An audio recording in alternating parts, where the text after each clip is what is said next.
So if you don't know my guest today, his name is Hoan Ton-That. Here's who knows my guest today. Every world leader knows my guest today, Hoan Ton-That. It doesn't matter if it's Russia, if it's China, if it's North Korea, definitely US, Canada, Iran, Ukraine, Italy, Australia. Everybody knows him and his technology, Clearview AI, which it's pissed some people off. Some people like it. Some people are uncomfortable with it. I think you guys just got tagged with a fine from Italy. Australia told you to stay out of their way. I called a few different people who are my friends in the CIA or FBI and different kind of government institutions. And it's so funny the kind of feedback I got about your organization and yourself. There were those who said, Pat, don't let the media fool you. They are necessary, meaning you are necessary. We are eventually going to be doing this, whether we like it or not. This is the direction we're going. And then there was another side that said, don't let him and some people fool you. We have to be very careful with this because this is ultimately 1984. Big Brother's watching. That's kind of where they're at. You know, he may be a nice guy, but what if a guy with power really takes it over and has negative motives, et cetera, et cetera. So having said that, one thing I do respect is the fact that you decided to come here live for an interview. So I appreciate you for taking the time.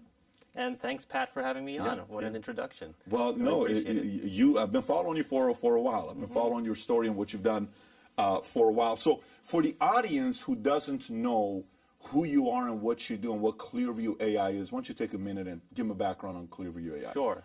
So the way I like to describe Clearview AI, it's like a Google for faces. So it's a search engine, but instead of putting in words when you type someone's name or any kind of information, you upload a photo of someone's face. And everything in the database that you find is publicly available. So the three biggest misperceptions about Clearview AI in terms of what it does, one is it searches private data. None of the information that we're searching is private. It's all publicly available, anything you can find in a Google search. The second thing is that it's a real-time surveillance, right? So this is actually used after the fact. So after a crime has been committed, then you will run a photo through the search engine. And a lot of controls in place that ensure that law enforcement are using it, for after-the-fact investigations. And the third, misconception is that people would take a photo, do a match, and make an arrest. There's a lot more that goes into the technology and also the process that law enforcement use it for before they make any kind of arrest or search warrant or anything like that. So you can see how that may concern some people, like the average absolutely, guy. yeah. So what are some of the common concerns you're seeing and the pushback from the because you got a cease and desist from who? Let me see, Google, YouTube, LinkedIn, and there was one other one that put a Vimeo, I think, put a cease and desist on you. But that's just a cease and desist to stop doing what you're doing. Australia even said, I can read what Australia said, and then Italy put the fine. Why are companies like Google, LinkedIn, Vimeo, YouTube, why is Australia, why is Italy, why are so many organizations afraid of what Clearview AI does? So it's an honor to be at the center of the debate. So I think what we created was something actually new and it hadn't been done before. And any new technology, from the printing press, even the word processor, has controversy when it comes out because people aren't sure what the implications are going to be of it. And so our job is to really kind of educate people on how it's really used and all that kind of stuff. And when it comes to, the people who are the detractors, we've seen a lot of them move over to our side over time with major events like the Capitol riots, where we're instrumental in helping ID people, and now in the situation in Ukraine. But fundamentally, like you said, a lot of people who use our technology in law enforcement, they really love it. And they say they can't do without it. So some of these agencies, especially the federal ones, solving crimes against children, they've said, without Clearview AI, there are so many cases of child molesters that would have never been caught, or children who wouldn't have been saved. So I'd rather live in a world where our customers really love us, and they would do so much for us, and we really love them as well, and hear those kind of stories, and be, somewhat misunderstood by the rest, as opposed to the opposite. And I get the idea that sometimes when a new company comes in, they disrupt. So for example, let's just do facial recognition. We were all uncomfortable with facial recognition, but what percentage of Apple users, when they log on to their iPhone, use facial recognition? Most of them. That's not the security code, right? And I know what you're saying. Well, radio or a printer or fax or whatever that for Xerox, whatever these guys came. But the reason why I feel this makes certain people feel uncomfortable is because we are losing control of our lives and the decision making where someone's watching every move. I want to read an email you wrote to your employees this year. I think this was January 18th of 20. This is public, so it's not like anybody can read it. I'm sure you're comfortable with it. So this email you wrote to them, you said Clearview AI was known as a startup until New York Times put us on their front page in January 2020. We were only a tiny company at the time with only 10 employees, barely 10 employees. I was unprepared for intense pressure, both personally and professionally. That would be typically reserved for multi-billion-dollar corporation. I weathered those days by remaining focused on a mission I share with all of you to make this world a safer place. Our mission, to make this world a safer place. It is a miracle we survived. Today we have 45 full-time employees. We serve 3,100 law enforcement agencies around the United States, and we are still alive and thriving. Clearview AI technology was used to help identify many of Capitol rioters. January 6th, we hired an experienced executive team, a stellar advisory board, and a crack legal team, raised another $30 million in venture financing. We were selected as a Time 100 most influential company last year. Our algorithm has ranked as the most accurate in the U.S. and Western world, #2 worldwide by NIST, putting to bed any concerns around accuracy and racial bias. Today, the internet is used to commit all kinds of crimes, such as sex trafficking, financial fraud, and money laundering. Big tech companies resist working with government to help those end crimes, advocacy groups, et cetera, and you continue to say the difference between us and others. So, you know, in just 1 year, in just one field office with a federal agency, Clearview AI technology has resulted in the arrest of 66 child abusers and the rescue of 103 children. We can go on and talk about a lot of the good that's doing. Okay. So facial recognition, I think, was first introduced in a movie, Deja Vu, with Denzel Washington, when he says, "What's that? Oh, we have facial recognition. No way, and here's how we can catch a bad guy." That's pretty crazy. Remember Deja Vu? I don't know if you know what's funny? I didn't actually grow up with TV until I was about 14, so I got to go watch Deja Vu. You're kidding me. You've never seen it. And I got to watch About Face. What was it? What's the one with Nicolas Cage? What is that? I don't know what. Oh, yeah. I don't know which one that is. You're not talking about Face Off, right? Face Off. Yeah, I got to watch these movies. But anyway. Well, that's good that your parents didn't keep you from watching movies. I'm assuming you were doing more reading than we watching movies. We had a lot of books, and we got the internet when I was 10, and that's how I got obsessed with computers and programming. So let's talk about that, because you know you started a company at 21 years old, which was called what, Happy Appy or something like that. It was earlier. Not 2000. It was in. You were 21 years old, maybe even younger than that. Yeah, I think it was 19. 19 years old, and you got all the way up to, I don't know. I saw some of the apps together, 10 million downloads on Apple iOS, and then eventually cops showed up knocking on your door saying, "Tell us the story with what happened with that technology you put up." Well, that was a long time ago, but when I was a kid, I was loving programming, right? I was obsessed with computers, so I would stay home from high school and watch MIT video lectures on computer programming. And so that was my outlet. That's how I learned a lot of things. And my family kind of indulged that. They let me do it. And when I was younger, I was like, oh, this is Silicon Valley. San Francisco is a place where a lot of startup companies happen. In Australia, where I grew up, it wasn't as cool to do a startup, and it was still 2007, so I went to visit just to see what it was like, and I met some great people who ended up being investors, and in 2007 it was some of the first Facebook apps, so you'd make quiz games and all these different games that people would play, and it was really cool because I got to do the thing I like to do, which is create stuff. So I'm very creative. I love programming, I love designing things, and so that was a great outlet for that. It was kind of entrepreneurial part was secondary to it. And yeah, made a lot of things that were viral, and same when the iPhone first came out, made a lot of top iPhone games. So in total, we had like 20 or 30 different games and different apps, and along the way, all kinds of stuff happened. Yeah. Got it. So if I was in high school with you, 10th grade, 11th grade, who were you in high school? I was pretty quiet. Okay. I was a guy with like 2 or 3 friends. You were the quiet kid. Yeah, I was more quiet. You were a genius. You were smart. You knew what you were doing with coding, building stuff. Yeah, but I was more independent, right? So sometimes I wouldn't get the best grades because I just loved to do my own thing. My oldest son is a little like bit that. Anti-authoritarian, you know. Right?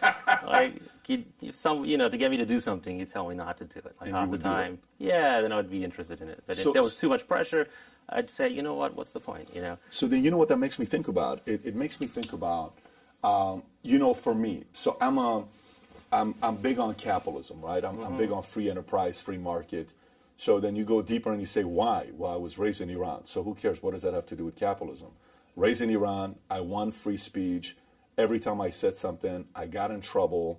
And then I come to America, I want to make the kind of money I want to make. I don't want you to stop me from doing it. And other people are trying to tell me what to do, control me, regulation, all this other stuff. It led me to want to start a company with the mission statement of bringing back the free enterprise system and hope to American families, right? That's what drove me. To start a company like Clearview AI, you can wake up and do many different things if you know how to code. You can decide to compete against a Twitter and create a Twitter using cryptocurrency and blockchain technology and go a different route. There's many different routes. Why did you choose to build something like Clearview AI? Where's the motive for that? Yeah, it's a great question, and it's very interesting what you said about free enterprise and things like that. I think it's very important, and I think what makes America great is it can take people who are a little rebellious and channel that energy into making really great companies and providing value. So I think the U.S. as a system, as an entrepreneurial system, really gets the best out of people, and that's what's really impressive about it, even when you compare it to other Western countries. But my motivation's always been technology. So again, when I was a kid, MIT had their video lectures on Lisp and scheme programming, which is very esoteric stuff, which I loved. And so I was always looking at different programming languages and how to build things. And then when I was in San Francisco, I ended up moving to New York City, traveling around, and I had a fair amount of spare time and didn't really know what to do. And part of the time, I was looking at the advances in AI. So I saw ImageNet, which is a competition for recognizing things in images. Is this a computer? Is this a plant? Is this a dog or a cat? And the results got really good. And then I looked at facial recognition, and I would read papers. So Google and Facebook both had deep learning papers on facial recognition. I said, hey, can I get this working on my computer? And we ended up getting it working. And what we realized was getting more data to train the algorithm, to make it accurate across all ethnicities, Iranian people, black people, white people, brown people. That was really key to improving performance. And so it was really tinkering around and seeing that there was a big gap there. It was great to get it working. And then next step was finding use cases. I mean, I never thought I'd be selling to law enforcement, to be honest, right? 3,100 agencies plus. Yeah, and so what happened was we made this really great technology, and we were pitching different ideas. Would it work for building access? Would it work for hospitality? The iPhone just came out with Face ID. Would it work for and there was some demand there. People liked it, but when we gave it to law enforcement, they came back the next week and said, "We got like 20 cases we solved." And then we came in, we looked at them, and sometimes they didn't even look that similar, but it was the same guy. And so these were cash out scams. So people would say, hey, my name is Joe Smith, and my social is blah, blah, blah. I need a new debit card, or I need to withdraw, $10,000 in cash. And the teller would say, hey, show me your ID. And the ID would have their face and all the information. And so for the first time, they were able to take the face of the criminal who impersonated someone else and find them on social media, on a previous arrest, and that was phenomenal. The next week they called up and said, we've identified a person who's been talking to a 12-year-old girl. So that kind of impact was much better than anything else we could have thought of. Did you think about that pre-starting the company, like let me go catch the bad guy, or was it more, let's find a better way to, create a company that's not out there? Because it's sometimes guys sit around, the smartest guys in Silicon Valley will sit around and say, hey, like the PayPal mafia, let's go compete in this market. We can beat them, and we just use a blue ocean strategy, minimize, increase, decrease, eliminate, create all this. This is what we're going to do. Let's go after this industry. Let's go after that industry. Was it one of those things where you and your friends sat there and said, how about if we go after these guys? Or was it somebody, a bad guy, did something to you and your family? You said, I'm going to go catch every one of these bad guys ever. What was the motive behind it? The original motive, again, is technology and making it work. So once we got it to work, I'm a technologist. It was amazing. And once we found law enforcement as But do you understand what I'm asking? Yeah, so business strategy is part of it, Yeah. but I don't have as much of a business background as a tech background, right? So once we figured out law enforcement's there, it's very clear there's a lot of agencies, you can make a lot of money. But there's no other motivation, like there wasn't like a correcting an injustice, catching a bad guy, Well, there's definitely a lot of crime in San Francisco. Nothing personal to you, Nothing though. personal to Okay, me. got it. But I lived in San Francisco for 8 years, and definitely declined ever since when I left. I didn't think it could get any worse. So what's important to me is things that are in the public interest, right? So, living in New York City was kind of great because there was more than one subway line. Things worked a lot better, and I got to meet a lot of people who used to be in New York City government and were, and I think that they're fantastic, especially people in the NYPD. So we're always thinking about, it's very, when you're starting something new, right, it can be very nebulous, right, especially if you have a technology. But the theme of facial recognition, if there was a theme to it, it's about safety and security, right? You can unlock your phone with facial recognition. ID checks are done with facial recognition. These are all things done in an opt-in way. And then you also have something like Clearview, which can be also for safety, which is searching a database to identify someone who's unknown, right? So we're always thinking about safety and security. We never, even though I spent my earlier part of my career doing consumer internet, we couldn't really think of a use case there, right? Yeah. So this started off wanting to mainly you work with government agencies, right? And you got 3,100 of them. Mm-hmm. When did Cole, Walmart, NBA, the other guys show up? Sure. So we only sell to government agencies. We do not sell to private entities. Okay. But in the beginning, what happened was it spread by word of mouth. Once some of the first agencies used it, they then said, hey, they told the neighboring agencies. We would call them, we'd sign them up, we'd say, if you get some success, let us know, and we can, try and go to procurement. And along the way, all these other private entities like Bank of America and retail, but mainly banks, they would collaborate with law enforcement. So some of the misperception is, hey, are they using it in real time, which they don't. But they would use it at the time for investigations after the fact. So again, that impersonation example with someone going into a bank, banks would also need to identify people, and they had former law enforcement work for them. So it's the same technology used in that way. And then out of a sense of simplicity, right, we just said, hey, we're just going to deal with the government, make it very clear, because there was a lot of people asking questions, a lot of pressure, and I think that was the right choice to just focus on the U.S. and government agencies. Do you mind showing everybody technology how it works? I know you guys took a picture of me and two of our employees. Okay. I'm curious to know, so the audience can see this as well. Jorge, if we can go to it, so the audience can know exactly how this is being used by the 3,100 different organizations. So this is what they normally see. Okay. Their workflow here. We've improved the design. Okay. So you put in a case number before you do an investigation. So in this case, we'll call it something like that. Okay. That allows administrators, whoever runs the program, to see what the searches are. Mm-hmm. So if they see anything inappropriate, they can remove that person's access to Clearview. The second part is they look for a file. These are not JPEG files, so they're not uploading. So you need it to be JPEG?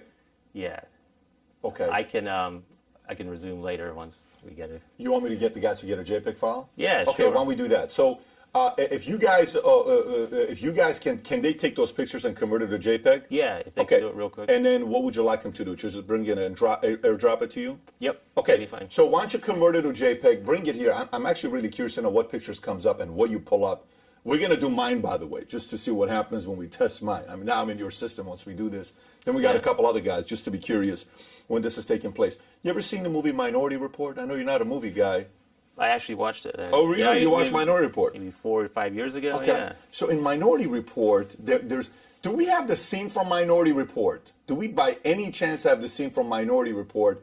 Tyler, if you can pull up the scene from Minority Report, you know which one I'm talking about, just to show. There is a scene in Minority Report where they break into this place, they break the window, and it's Tom Cruise, obviously, in the movie. They break into this place, they break the window, they go in there, and then they come in and they arrest this guy. I don't know if you know the scene. And the scene says, we are here to arrest you on a future crime you're going to commit. Yeah. Okay. So I'm getting arrested based on motive and a future crime, right? Now, we all know certain things takes steps to get there, right? Yeah. Like before, a lot of people that are capitalists are afraid of going to communism. Before you get to communism, first comes socialism, then you go to full control, then you have full control, right? If, some people are afraid, hey, don't touch my Second Amendment. I want to be able to have my Second Amendment. First, you start off with let's just say AK-40, whatever, certain weapons you take, then you work your way towards taking a gun. It's like, right, so people are a little paranoid saying this is kind of one, which is normal. Only the paranoid survive. Some people are sitting here saying, so you're going to be able to do facial recognition on me, and let's say you're a nice guy. What makes a thing the next guy that's going to come or buy you over, and he cuts you a $2 billion check, and you take that check, and you say, I just built a company to, become financially free. My dreams became a reality. But the next guy that buys it says, yeah, let's use this to go find out everything and add additional searches on the computer that this person is doing to see if we can lead to a potential future crime that's about to happen. Then we can use that to arrest people for a crime that they weren't going to create, but we have to trust the system telling us. I know I'm asking an advanced technical question, but what are your thoughts about the concern people have with that? I think there's a lot of concerns, and they come from a lot of the media that's happened around, like Minority Report or other kind of movies that are subconscious, and they speak to a lot of fears that people have. In reality, we're the exact opposite. We're used after the crime has happened, so there's nothing about pre-crime. But you can advance, like you can. Well, how do you know if something's going to happen? No, I get that. But what I'm saying is, then we have also live in a great legal system, right? And I think that's what's interesting, right? We have presumption of innocence. You have to prove as an investigator that and then you have to prove beyond a reasonable doubt. We know a lot of people have been in jail that didn't do anything. That's also true, but also, in a lot of those cases, come down to things like eyewitness testimony, right? So Innocence Project has said 70% of people in jail that they get exonerate, that are in there, 70% of them come from eyewitness testimony, right? If you had a technology like facial recognition, you can make that a thing of the past, where instead of an eyewitness lineup and you had a photo at the crime scene, you can actually find the real person if it's accurate, or you can exonerate people. So I think some of that comes to the misperception of like how the legal system works and investigations work. And there's a lot. It's been an honor for me to see how law enforcement actually work these cases. And granted, there are some who are not the best, but for the most part, most of them that I've met have been absolutely fantastic. And they take this, because it's a division of responsibilities. They, do the investigations, and you have a judicial system. So you have a lot of checks and balances in our system. So unless those go away, then that's a problem. Whereas if you see other countries who are more authoritarian, like China and Russia, they do apply it in a real-time manner. And that's a world I don't want to live in. They openly showed, I don't know if you've seen, I'm sure you've seen it. They show their technology and they say, we're pretty much Skynet. You know the movie Skynet. Skynet is... I haven't seen it. Not the movie Skynet. Terminator. I have seen Terminator 1 and 2. Okay. Great. Yeah. So Skynet is like, hey, we're here to protect the world and we're here to protect people. And then the reality of it is, no, Skynet eventually turns evil. So where China's like, no, we have Skynet, but it's a nice evil. I saw the video. Something got lost in translation. He's like, oh yeah, it's nice. Yeah, we're a good Skynet. Yeah. We're the ones that. Well, they have a different system, right? Like they can detain people for absolutely no reason in China, right, or whatever reason they want to for indefinite amount of time. And that real-time monitoring is something I don't believe in. That you should do en masse. You don't believe in. Yes. You don't believe in. And and I do think that. What is interesting is society and technology co-evolve, right? So you just can't take that technology and apply it the same way here. It just wouldn't work on many levels. And what we did is we thought about how can we make our system better, right? So if there's probable cause, right? If the crime has been committed and all you have is a photo, then they run it through the system. And then they look at the results and then they try and make the identification. One great example is and it's also on our website, video, is we got a call in 2019 from Homeland Security. And this is a good example because it shows how they actually do investigations and how powerful it can be, and also how it's done responsibly, right? And there was a video of a child abuser abusing a 6-year-old girl and selling it on the dark web. This is why our customers are very passionate about keeping the technology and making sure it's used properly. The 6-year-old was being abused, and in that video, for just 2 or 3 frames, there was an adult face in the background, kind of blurry with a beard.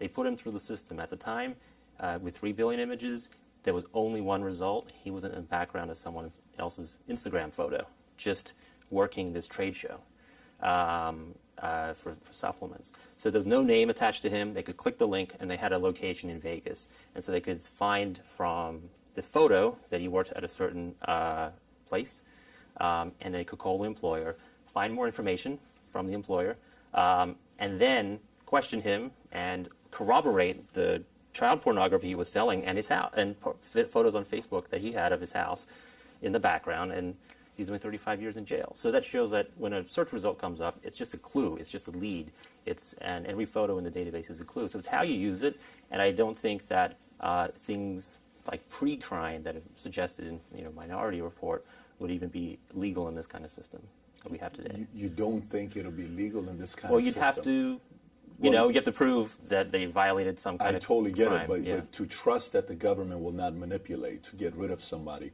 Just the other day, the president said on stage that we have to, get rid of this leader, and he's talking about Putin, and they came back and they took it back, and no, that's not what I really meant. That's not what he really meant. There's motives that the government has, and they can figure out a way to take somebody down if they want to. There's many, many different ways to do that. They'll create new laws to go after a new person. The RICO changed. Many, many different things have changed to go after somebody. I'm not concerned about you. I'm concerned about who gets a hold of this technology and takes it to the next level. Who would have thought, 10 years ago, a content creator is going to be censored? Who would have thought 10 years ago a president's going to be censored? Like, can you imagine 20 years ago saying, what Clinton is saying is so out of control, we have to silence him? Can you imagine 40 years ago or 50 years ago silencing Kennedy because what he's saying against somebody, that's ridiculous, but we're living in that phase. So the speed of advancement today, what would be 10 years, 50 years ago, is being done in 1 year today. So people are trying to catch up. So, for example, the government formats, imperialism or monarchy. You have one ruler that does very well, Louis the whatever, and then comes the next one. He doesn't. He takes the empire and uses his power to abuse the people. Then the next one comes, has to clean up his mess. Then the next one comes, is the same as the other guy. So whoever's in charge can typically turn a good technology into a bad technology. That's the concern with a lot of people. Yep. So I'm not really worried about you, but it sure looks like we're headed towards the direction of Minority Report. Don't you think?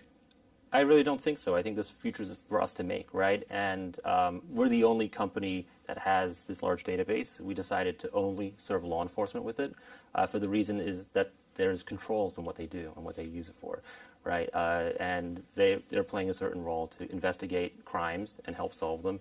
And then we don't think this database is appropriate for everyone's use. Let's see what this looks like. But it's an interesting topic. But yeah, all I can say is, having seen how they use it and what they use it for, and the success stories we get every day about saving children and all this really good stuff, it's hard for me to say that it's a net negative. I think overall it's a net positive. And a lot of the concerns that people have had and that are legitimate still are in the theoretical stage. I contribute to multiple charities that go after human trafficking, and I support that. But for us to think that somebody gets a hold of this to use it in a different way, that the motive's not going to be there, I think it's naive for us to think that. Anyways. Yeah, but it's important. And we also vet all our customers we onboard. Yeah. We have the ability to turn off a customer. You can't really vet too much of government agencies, though. How do you vet them? Well, if we hear... vet them. Their accountability is the government. They don't have to tell you nothing. We can go into a little more, but yeah, I hear your concerns, and I think that's what's great about being on your show is to talk about these issues. And, I respect the fact that you have the audacity to sit down and have these conversations, but that is a common concern I hear from a lot of people. So that is photo of you. What a friendly looking guy right there. Yeah, he couldn't even smile. What an investigator would do is if that was as part of a crime investigation, run a search and see. Any information. So we just confirm that photo. Okay. And now it's searching over 20 billion images on the open internet. So these are all things that are open. So if you want me to click on a photo to see more, you do that photo. So how different is this than Google Images? Well, Google Images doesn't search based on faces. You can go to type a name in and look at images. I got you. So, that case that investigating that child pornographer is in the background of another photo, he didn't tag himself in that. So I'm glad you guys got Joker in the back, by the way. That's the best Joker, Heath Ledger. Yeah. So how many pictures came up? How many pictures are you seeing here come up? 96 results? There are more, but like we have our system cut off at a certain point. Okay, so let's just say I am working for an agency. So what do I do now with So, these for example, searches? you might be in, say, this was a criminal investigation where you're trying to identify a suspect. Sometimes it's a victim too. So, especially in child pornography cases, they don't know who the victims are. You were trying to find a name of a person, right? So, in this case, can I click on that? Sure. This goes to a website, and that website might have information about the name. So here we can see that your name, Patrick, Bet David, and it's, an Instagram profile. So this is You know yours. actually who that is? That's actually Brittany Kaiser, who was cool. a whistleblower for Cambridge Analytica. Yeah. I don't know if you're familiar with her. I've heard of Cambridge Analytica. So let's do a couple of the other guys that we have here. So we'll see. So Google for faces. Okay. Kai, good for you. Kai, this Kai's got a nice smile from Norway. How do you not love that guy?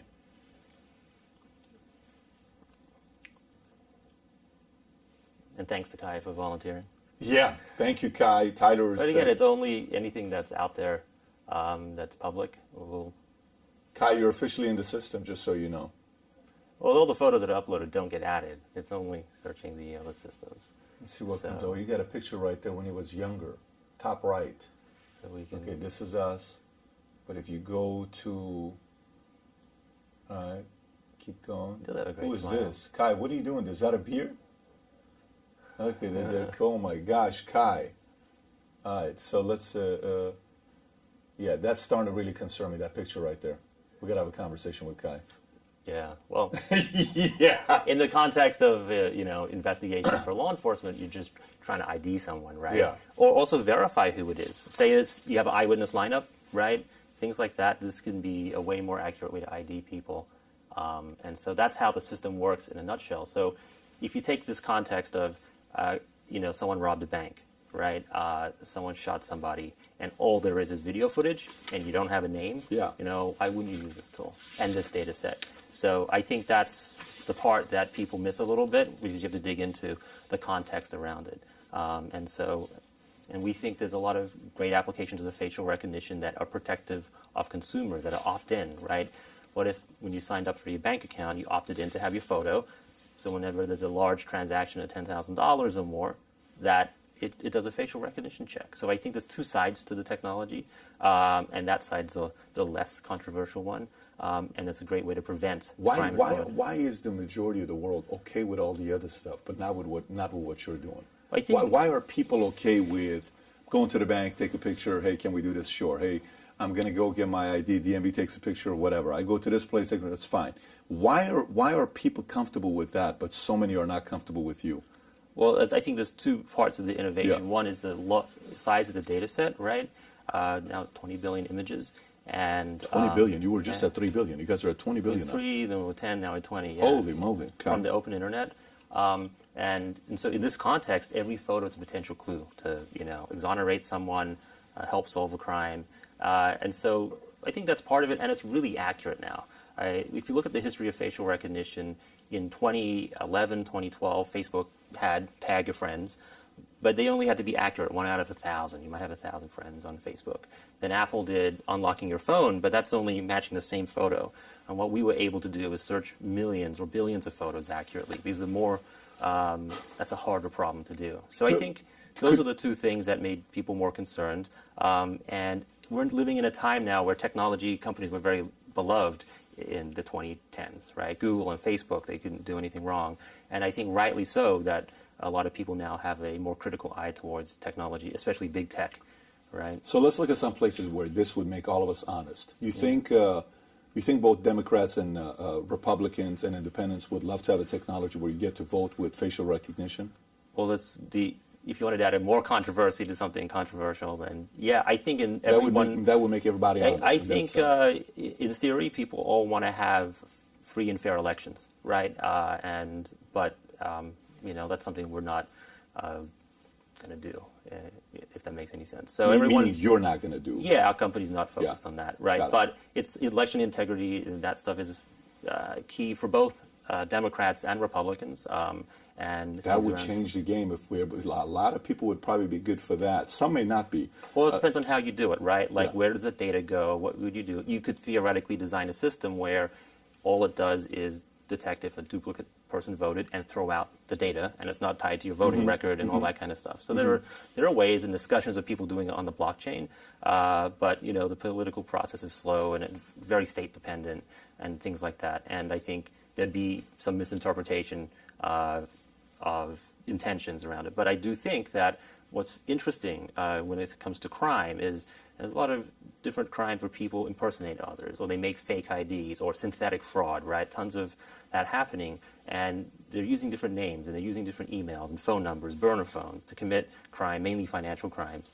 But it's really hard to change your face. And so in this kind of world, you can actually prevent a lot of crime from happening. And I think it makes things safer overall for everybody. You think we're going to in a direction where we're no longer going to need to have a wallet, like not at all, an ID, a passport, because you're going to go to the airport and they're just going to see you. Yeah, that's him. Yeah, he's good. Yeah, that's good. I think in an opt-in way, I think that it's a possibility. Opt-in way. Yeah, so you might say to yourself, and you go to the airport and say, all right, there's the manual check line, and there's a line, when I was at home, I signed up for an app to put my photo in, and I can just walk through. So I think that is a possibility for a future. I think it's a lot cooler than the metaverse when you think about it. A lot cooler than the metaverse? Yeah. Tell me why.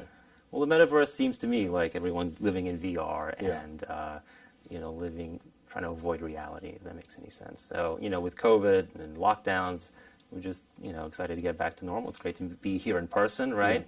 Yeah. And especially living in New York, because New York's a lot better now. Yeah, and, I hear it's getting back to, in the right direction, which is good. Kyrie Irving pushed the mayor to do something. So shout out to Kyrie Irving for staying strong. So let's talk about what Italy did, and then we'll go into Australia as well. So let's first do Italy. This is March 9th. Italy slaps facial recognition firm Clearview AI with a $20 million fine. Italy's data privacy watchdog said it will fine the controversial facial recognition firm Clearview AI for breaching EU law. An investigation by Italy's data protection authority found that the company's database of 10 billion images of faces includes those of Italians and residents in Italy. The New York City-based firm is being fined $20 million and will also have to delete any facial biometrics it holds of Italian nationals. This isn't the first time that the beleaguered facial recognition tech company is facing legal consequences. The UK Data Protection Authority last November fined the company $22 million after finding its practices, which included collecting selfies of people without their consent from security camera footages or mugshots, violate the nation's data protection laws. The company also has been banned in Sweden, France, and Australia. That's a lot of countries that are not happy with you. Yeah, well, what's a bit heartbreaking about this stuff is we had in 2019 some law enforcement agencies just use a demo of that software, of our software to help solve crimes against children. And I think it's a bit of an overreaction from a lot of detractors when the first story about Clearview AI came out. But our legal team's handling it. We've got a great legal team, and we don't do any business in the EU. So, there's no jurisdictional argument for that. And again, the legal team is handling it. I think they're overdone. The maximum fine in GDPR should only be 4% of total revenues. 4% of total that's revenues. what the law says, right? Right. And they've gone overboard. And but the heartbreaking part is 4% per case. No, that's a total max. But anyway, my point is, again, I'm not the legal team, so I shouldn't be talking about this. No, I get that, but what I'm asking But my point is... hang on one second. Let me ask this question here. So just for my own reasoning to know this, as a guy that runs businesses, is it 4% total, or 4% Italy, 4% Australia, 4% XYZ, where, if 100 countries do it, could be 400%? Yes. Okay, I got you. Yeah. Okay, I got it. And under the GDPR, almost every privacy law out there has exemptions for law enforcement, for government usage, for consent-based, where you're opting in, and so on. So, the part that is upsetting to me a bit is we had people use it to save children and solve crime there. So I think it's a misunderstanding of how our intentions behind the technology, which are about to, help do good in the world. Yeah, but why would these guys have I mean, I get that. I don't. So one would have to speculate and say a country is protecting its child traffickers. I don't think they are. Okay. Mm-hmm. Are there any out there that do? They have to be the most corrupt governments out there that they're being paid off. Yeah. But is that countries the size of France, Italy, Australia? I don't think so. I think it would be catastrophic. Like Australia came out and said, facial recognition from Clearview has been ordered to cease collecting photos of Australians from the internet, and it was revealed to police that some states had trialed the technology. On Wednesday, the Information and Privacy Commissioner determined Clearview AI had breached the privacy of Australians by collecting images of them online. On Wednesday, then it says, and it ordered the company to delete all the images of people in Australia within 90 days and not collect anymore. But Clearview AI has stood its ground, saying it operates legitimately in Australia and intends to appeal its decision. AI is a facial recognition service that claims to have built up enormous database of its own. Okay, so you see how some of these, and by the way, this was, I want to say November 21st, around November of 2021, which was like 4 or 5 months ago, at the peak of what was going on in Australia, okay? Where some may even support what you were doing because the world wanted to know what the hell is going on in Australia. Yeah. Some may say, hey, I want to know what's going on in Australia. Give those guys a little bit of freedom because there was two sides to it. You have to do this, you have to do that, you can't get out. If you don't take the shot, you can't get a job. So you were playing the role of a hero. So is this a little bit of these countries do it themselves, but they don't want somebody else from the outside to do it? Is there worry that maybe you are linked to the U.S. government where this information is being leaked to them? What would be any of these countries a concern? We'd have to ask them, but because it's hard to read into their motivations completely. But these are just the privacy agencies of these countries, right? So they have their own agenda, they have their own belief in privacy and role that they want to do.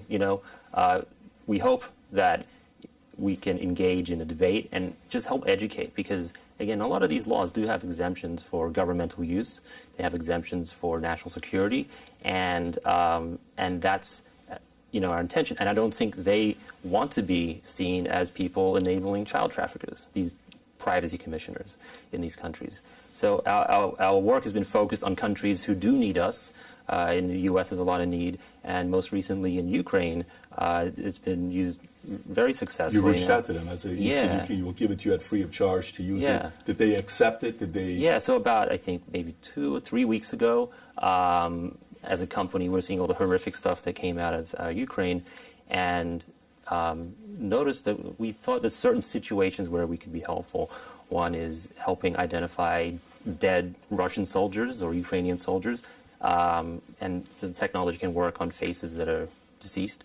Another one is helping in humanitarian refugee situations to help verify identity if people don't have identity cards with them. And so we wrote a letter, and I tried everyone I knew in every way possible to get to someone in the Ukrainian government, and they reached back out to us. And it's being used in multiple agencies now, and I've gotten a lot of successful emails coming back saying, thank you so much. This is speeding things up in terms of verifying people. And also, it's been used successfully to ID dead Russian soldiers and even find people who claim they're Ukrainian and actually are, maybe Russian agents there. So in this... Right, that's I can see that of being big value. Yeah. Claiming to be Ukrainian, but they're Russian. So right there, one takes a picture, sends it to them, they look it up, they say, no, that guy's not Ukrainian, he's Russian, boom, he's playing the game, let's arrest him. I mean, that's some of the use cases that we laid out in the letter, and we've heard amazing feedback, and we're waiting to hear more of it before we can talk more about it. But it's something that means a lot to us as a company, and to me personally. I help set them up with accounts and train them, and, part of our value propositions, we do have about at least 2 billion photos from Russian social media, right? That is also publicly available. Out of your 20 billion, you said how many pictures you guys got? About 2 billion, yeah. Oh, got 2, I know, but total you have how many? 20. Out of your 20 billion, 2 billion is from Russia. Yeah. So 10% of your images are from Russia. Yeah. What percentage of the 20 billion is from U.S.? I would say most of it is U.S. based. Okay. Yeah. Wow, So, but 10% Russia, that's massive. yeah, is one of their social media sites. So again, that's a use case we didn't think of when we started, but it's been a great surprise. And this is a situation where things are tense. So in any kind of war zone, not knowing who someone is could lead to some kind of escalation. So it's a technology that allows people to be more confident, to verify someone's identity, and it can save lives.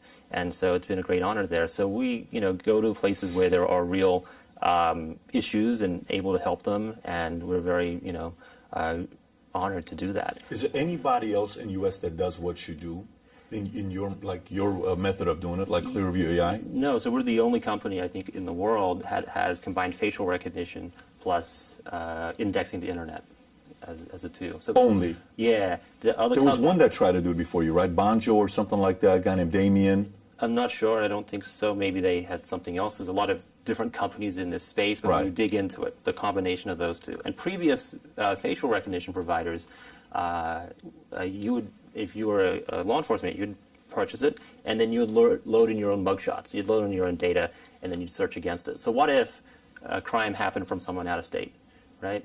Then you can't identify them. What if the crime happened from someone overseas? That child molester case, the guy was an Argentine citizen, right? So he's not even going to be in a DMV database. And children are really interesting. So once they arrest a pedophile, they have photos of kids. They don't know who the kids are. They've been abused. They can find that child on a public social media with the parents, and the parents have no idea the kid has been abused. So having a bigger data set is the thing that's allowed them in law enforcement to say, hey, this is the best thing we've ever seen. And that's why they're so passionate about it. And as a company, we're the only two to kind of combine those two. We got awarded a patent for it, and it's really taken facial recognition to the next level. I had a conversation with a security company, protection, like executive security company, and these guys are very, very good at what they do. One of the best in the marketplace. And they'll hire a Navy SEAL or former Navy SEAL or a former Delta or whoever it is to work with you. Price points change depending on the individual's experience. But one of the services they offered is say 8 people at one point give you a death threat, hypothetically. Say 8 people said, you know what, we're going to do this and we're going to do that. They have software technology to track where that person's going to be traveling. This is working directly with the government. Now it's a fee. It's not cheap. It's a lot of money you spend with them. But that is of high value for somebody who is out there and is a public figure to say, I got these 7 people who said X, Y, Z. Now I know when they're in, landing in Fort Lauderdale, a little bit increasing of protection. Hey, these next weeks, that guy's over here. So I can see value in that. I keep going back on thinking what the next level of what you're doing today will be. There's always a next level of what you do. What you're doing right now, if somebody looks at it and say, okay, this makes sense where you're taking, where you're at. By the way, out of your 3,100 agencies that you work in, are all of them U.S. and Canada only? They're mainly U.S. And then Got it. Yeah. Is there any other countries that are with you now, or is it just U.S. and Canada?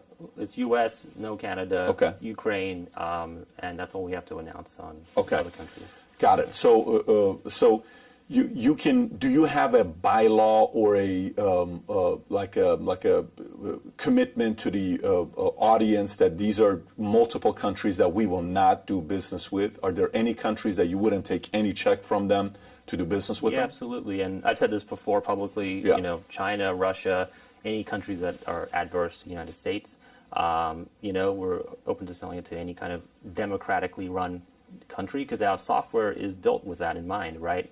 These are after-the-fact investigations. It's very suited towards democratic kind of countries and that kind of judicial process. So Iran would be out of it? Yeah, anything that's sanctioned or partially sanctioned by the U.S., we wouldn't do. And so, yeah.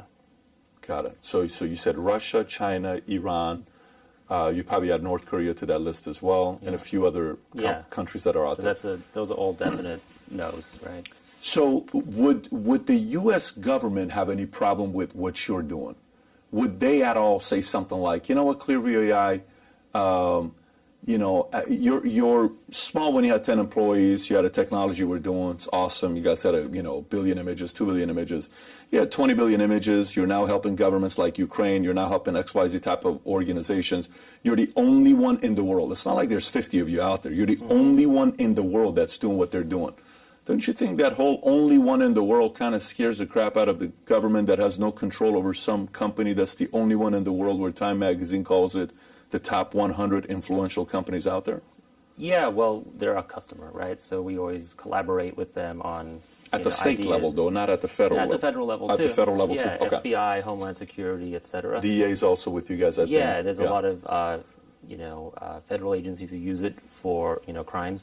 The government's really big. There's different arms of the government. You have Congress, you have president, you have the White House, then you have these agencies, and you have all that kind of stuff. So we have a lot of support within the U.S. government. The Government Accountability Office came out with a report on all facial recognition used in the federal government, guidelines on how to procure it responsibly, right? How to use it, what kind of use cases, all that kind of stuff. So we've seen adoption there, and we really honored to help out, because every day. Two things here that concerns. One is Elon Musk. I'm sure you know what his position is with this. He's said this for many, many times. He said this in 2018. He fears AI more than anybody else does. Like the way he says, you guys are worried about this. There's nothing to be worried about. Worry about AI. Speaking at MIT in 2014, Musk called AI humanity's biggest existential threat, and compared it to summoning the demon. AI scientists at Oxford and UC Berkeley, luminaries like Stephen Hawking, and many of the researchers publishing groundbreaking results agree with Musk that AI could be very dangerous. They are concerned that we're eagerly working toward developing powerful AI systems, that we might do so under conditions that are ripe for dangerous mistakes. As AI gets probably much smarter than humans, the relative intelligence ratio is probably similar to that between a person and a cat, maybe bigger. This is Elon saying this. I do think we need to be very careful about the advancement of AI. There's a very strong concentration of AI power, especially at Google, DeepMind, and I have very high regard for Larry Page and Demis Hassabis, but I do think there's value to some independent oversight. What do you say about what Elon's thoughts are on artificial intelligence? Well, I think Elon Musk is a great man. He's invented a lot of stuff. So, and he's an amazing entrepreneur as well. He's got a ton of grit and determination. I think he's spot on about quite a few things, right? We're open to regulation. We think regulation would be good. If there are laws saying that, for example, these data sets should only be used for law enforcement, that shouldn't be used for all these other use cases, I think that would help a lot of the general public come to more ease around the technology if there was some guidelines and government regulation and oversight on facial recognition technology. I think that AI has continuously surprised me on how much better and accurate it has gotten. And my philosophy at the end of the day is to always have a human in the loop, right? We want tools to serve us. And the way we build the technology is, when you do the search and you find the image, you click the link, you try and find the name, and then you continue your investigation. It's helping make people who do their jobs more efficient and better at their jobs. Technology that does that is awesome, right? Technology that I think I get a little worried about is things around automated decision-making, right, and things like that. Can you tell me more? Automated decision-making, could be if something is really high, for example, a system that could, do the identification and then say, all right, automatically go arrest that person, right? There's no human there making a judgment. Machines and AI just can do what humans do on a repetitive basis in a better way. So that's why machines are really good at facial recognition. They're really good at searching the internet. They're good at those kind of things, but they're not good at making certain judgments, right? Or human relations and things like that. So machines are good at certain things, but humans are a lot better at still a lot of things. And as long as humans are in charge, right, that you have a functioning government, you have rule of law, all those kind of things. I see this as a technology that just makes humans better at what they do. And that's how I think a lot of AI should be deployed. I don't think people want to live in a world like Skynet. No, I don't think they do. I think we like freedom. I think the idea of having somebody watch us, I don't know who we had on here. We had somebody on here saying the power of having things being recorded because you get to see it. The human, what do you call it? Citizen journalism is one of the best things that happened, where this gave everybody a form of accountability, right? Yep. This has become one of the most powerful weapons, where we get to see videos and says, oh, that's not cool what you just did right there. Got it. Anybody with common sense can say, that was not acceptable, what just took place right there, right? Yep. Okay. If we don't have this, we can't judge it for ourselves, right? The concern is what you just said right now, which is, what was the word you used? Automated decision making? Yeah. Automated decision making, where a computer can tell us, this guy is about to commit a crime, this guy needs to be arrested. We don't want to go in that direction. You still need the human touch, where we're not just going to rely 100% solely on technology to make decisions for us. Yep, especially bigger decisions, like when you talk about the judicial Yeah. process. There have been talks, or like, hey, can you do automated decision making on sentencing and things like that? I don't think that's a good idea. I think there always should be a human judge and jury and all that kind of stuff when it comes to making decisions, because it's a human world we live in. When you did you think this thing was going to get this public with the New York Times cover story? Did you think that was going to happen or no? No, I didn't think it'd be that so big. you thought this was just a? Did you have any expectation for this thing to be where it's at right now, where you're helping out governments like Ukraine doing what they're doing? Did you expect it to be this big, this quick?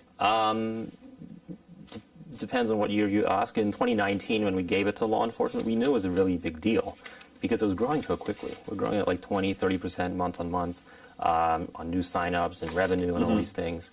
So we knew it was a big deal. We know when people would use it, we would see their reactions, and it would go through like, wow, that actually works.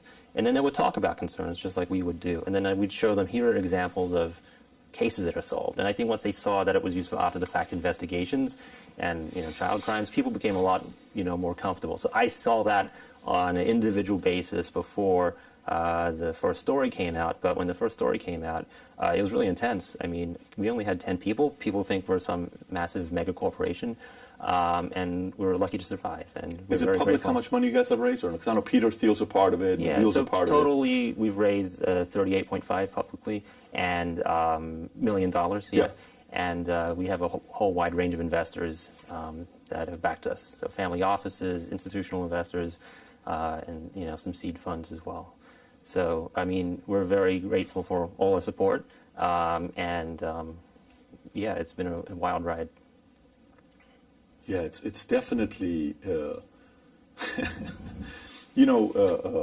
as a kid who grew up in a Christian environment, okay, in Iran, which you couldn't be. And I was an atheist till I was 25 years old.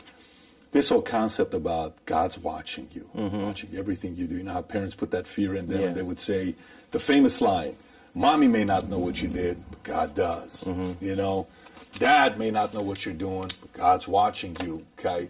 And then you learn about free will, which free will is what? The ability to do whatever I want to do. And then, if I commit a crime, guess what? I go to jail for it. But if I break something, I'm going to suffer some consequences. But the free will is there. The concern becomes we are more and more going towards the government wanting to be more powerful than God, where the free will is taken out. That's a little concerning, where I don't have the ability to make a decision for myself because of an opinion you gave that may influence me in a way. And I'm not talking about your world. I'm talking more what happened during COVID specifically, how censorship was at a high, and this person's being censored, that person's being censored. You saw the other day with Babylon Bee, put a story out there, and Twitter wouldn't reinstate, bring them back up and reactivate them. And Babylon Bee's founder, him and I were communicating over the weekend. They stuck to their ground and said, we're not doing it. And now they're not on Twitter, but Khamenei's on Twitter. A lot of Putin's still on Twitter, and they're doing what they're doing to the world. So I think the concern with a lot of technologies like yourself, again, I wish my goal today was to have two CIA agents here with us, okay? To have the conversation. Maybe they are here. Maybe we'll do that next time. But to kind of get them, because one of them was all in for what you're doing. When I tell you all in, 100% all in for what you're doing. He says, believe me, America needs what those guys are working on, okay? There's only a few things that they have to be careful with. He kind of talked about the automated decision-making. He just didn't use those words. He explained in a different way. The other one said that he believes we're going in this direction whether we like it or not. It's just who's in charge and running this. Okay, so I sit here and I talk to you and I say, okay, nice guy. They don't watch any TV till 14. Reader, gaming, coder, that's what you did. Later on you built games. You did what you're kind of messing around with certain things. You didn't like authority telling you what to do. You kind of are the guy that if somebody tells you can't do it, you do it. So I'm assuming you're probably the guy, the more of these lawsuits you get, in a weird way, I feel you get more excited. You're like, come on down, push us more, try to silence us. We're hosting the world's first ever Lawyer Appreciation Day in June in New York City. So you are? Yeah. Really? That's why I told our lawyers, it's like, look, we're going to do this for you. And they've never had it before. They said, hey. Lawyer Appreciation Day. Oh my God. I've never heard of Lawyer Appreciation Day. Neither have them. But for me, they're some of the best in their field. I get to learn from them. I never had to deal with lawyers on this level, but now it's really interesting. Actually. Well, I'm sure they love you, man. That's like a big endorsement for lawyers because they are necessary. But like Floyd Abrams, for example, he's famous for defending the New York Times and the Pentagon Papers case, a very strong First Amendment case against the government. He's one of your lawyers. He's one of our lawyers, right? He took on our case because he feels that, this is public information. It should be used by anybody. Would you want to live in a world where any of these companies can send a cease and desist, like Facebook, Google, and they dictate what's in the public square? I don't think that's the right world there. We're hosting the world's first ever Lawyer Appreciation Day. It's going to be a lot of fun. We have a red carpet, photos. Lawyer Appreciation Day. Well, I think you're going to need the best lawyers. And I think you're going to need to keep lawyered up for a long time to do what you're doing. Because but we attract the best people in each field. But anyway, back to what you were saying about, who's running things. And your censorship issue is a big issue, right? And I think that these companies have more and more power over time. You have Twitter, you have Facebook, and they've been, say, more powerful than a newspaper because they can take someone's account away or take information off for whatever reason they want. But I think in a lot of ways the system we're working in is evolving, right? It learns from new information, and that could be around now. A lot of these mandates for masks and COVID have been lifted because a lot of politicians look at re-election and they say, okay, most people don't want to have these on all the time. So I think we're coming out a lot of the COVID crisis and things that happened there. So what's great about America is a very dynamic place, right? And the system that's set up with the judiciary and the Congress and the executive branch, there's a lot of balance of power. And so things do swing back and forth. And I think that's what makes it great, because you do have, it takes the best out of its population and turns them into great entrepreneurs and things like that. So I think it's still a special place, and there's always going to be concerns about those things, especially around censorship. It's a big deal, or things that could be over the top from the executive branch. But things go back and forth, and we're here, we're still talking, and your show's still on the air. I'm still allowed to be here. So it's good. Is the last thing before we wrap up, is the business model per search?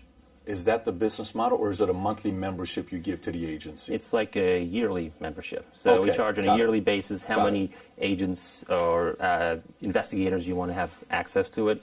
We encourage them to have a facial recognition policy. We put them through training, and we make sure there's an admin to see that it's being used for the right stuff, so they can turn off accounts. So if you got it. So there's an admin. Say I got 50 people that are tracking each of these. I'm paying for each of the users, but the admin, if I'm tracking to see what this guy is searching for, I can turn them off or turn them on and give the user to somebody else. And I'm giving an annual membership. That's the model. That's basically the model. There's certain custom projects we do. And things like that, but it's basically a SaaS model. What's the capacity? Like, what percentage of reach do you have? Like, if you were to say, we can grow and scale to X, Y, Z for somebody that would be interested from the investor standpoint, what is the upside of how big you guys can get? So, in terms of governmental market cap and things like that, TAM, it's quite large. If you look at, government contractors can be a really big business.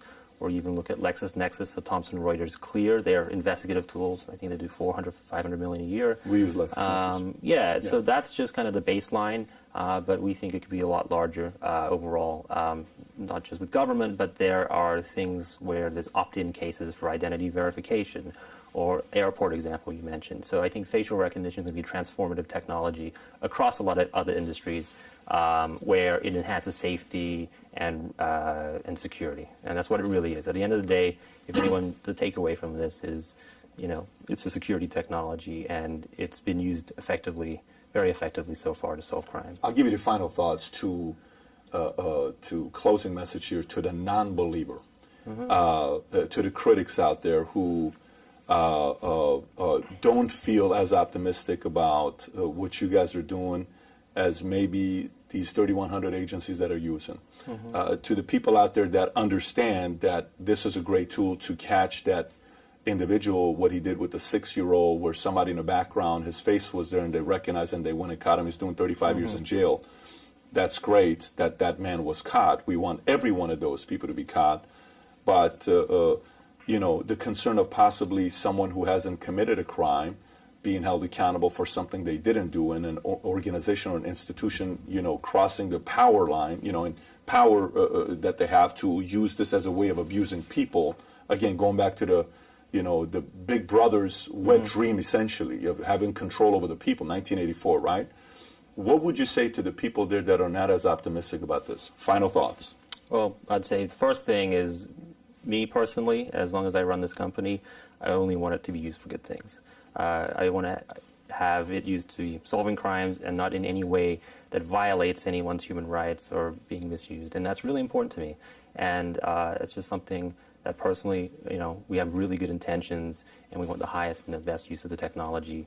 And we're always looking at every day on how to protect the downside. So to people who don't quite believe in the technology, I mean, a lot of the critics early on said it was inaccurate, it was biased. I think a lot of that's now in the past, and it's how we use facial recognition and technology, and we're open to regulation. We want this to be a debate. We want to hear the other side. We hear a lot of the concerns. When we do, we try and integrate into our software, better auditing and things like that. So we're always open to that discussion, and I think, you know, 2-3 years into the technology, we've seen no wrongful arrest due to Clearview AI. And yeah, I just want people to know that we have the best intentions, because it's, you know, my life's work. That's all I think about. That's all I work on. And the last thing I would want is for this to end up hurting somebody. And we've seen it help a lot of people, and that would be, you know, heartbreaking to me. Wow, appreciate that. Appreciate you for coming out and thanks, Patrick, answering a lot of these questions. And you know, for folks out there that want to know more about Clearview AI, you are not going to have a hard time finding it. It's all over the place. We wish you nothing but the best, man. I hope you stay in the right place of wanting to do the right thing for the people and not on the other side. And hopefully this organization does good things in the future, continues to do good things. Thanks, Patrick. Anytime. Really appreciate it. Take care. All right, folks. This is the interview that we did with Juan in regards to Clearview AI. Comment below and give us your thoughts. Good, bad, what are you thinking? I want to hear from you.